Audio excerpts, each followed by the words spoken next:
Hi, this is Meg Lightheart from megalightheart.com.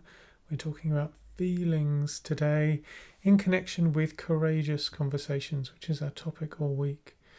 Feelings can be really important information when we're having a courageous conversation, and being able to find where they come from, both our own feelings and other people's feelings, can give us some places to look for where we might come together.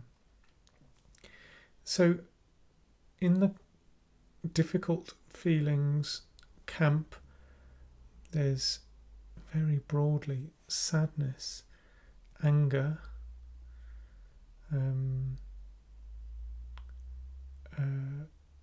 fear, and that whole mess of stuff that's shame and guilt.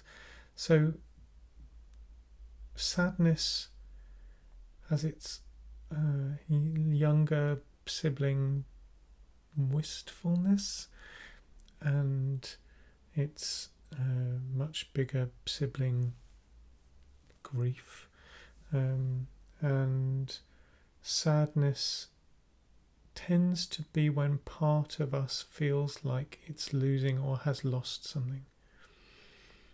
So if you're feeling sad, it's worth sometimes exploring what is it that you feel like you're losing.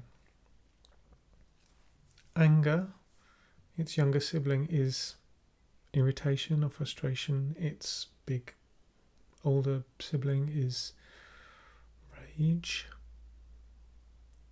Anger, for me, the way I slice it is either your needs aren't being met, or just the world isn't being how you want it to be. So it sometimes is worth exploring to go, what of my needs are not being met here? Or how do I wish the world were different? Fear, its younger sibling is anxiety. Its bigger older sibling is terror. Fear is the feeling we feel when part of us thinks something bad is going to happen. So a useful question can be, what bad thing do I think is going to happen? And there's two ways this can be useful in a conversation. One is you can explore to see if there's a request in there. So I realise I'm feeling fear. I think something bad is going to happen. Do I need to verify that with the other person, so that I can check if that bad thing is actually going to happen? Or I'm feeling loss. How do I communicate that with the other person? So I'm not having my needs met, so I'm feeling angry. Can I find a way of expressing that with the other person? And the other way that feelings can be useful is our ability to be aware of someone else's feelings and begin to allow there to be space for the mix of feelings that I'm feeling, you're feeling, and how can we speak about feelings, check out the data that might be triggering those feelings, talking about impact, because feelings are one of the major parts of impact. We didn't talk about shame and guilt.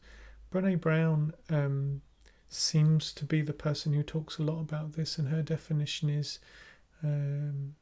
guilt is I did a bad thing. Shame is I am a bad person.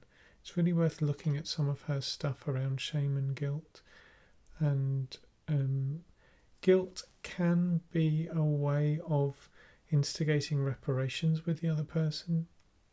Shame wants us to be silent about the thing, and speaking out about the thing we're shameful about, bringing it to light, seems to be the antidote. There's probably a whole lot of nuance there.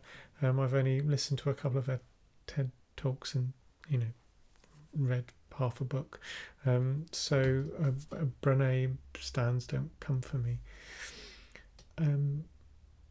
So being able to think about what feelings you're feeling before you're going into a courageous conversation can give you sometimes important information about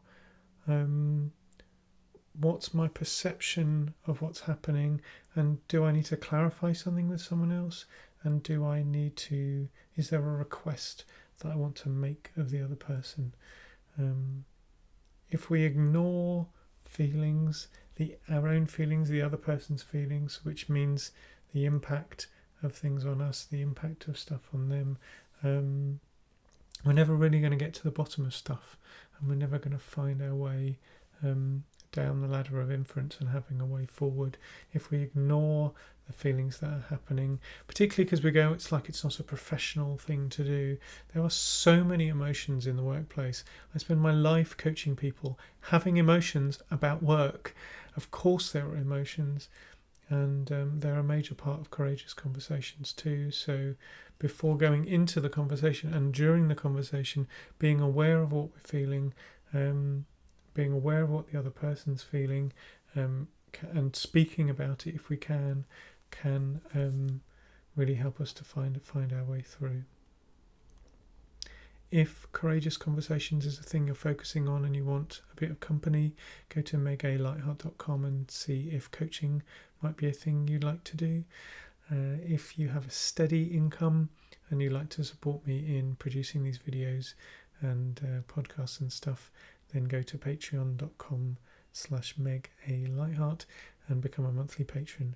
Share these videos, comment, like, subscribe if you're on YouTube, and I'll see you tomorrow when we talk about one final aspect of courageous conversations, though of course there are many aspects, but the 5 that we're looking at this week. I'm Meg Lightheart from megalightheart.com, and I'll see you tomorrow.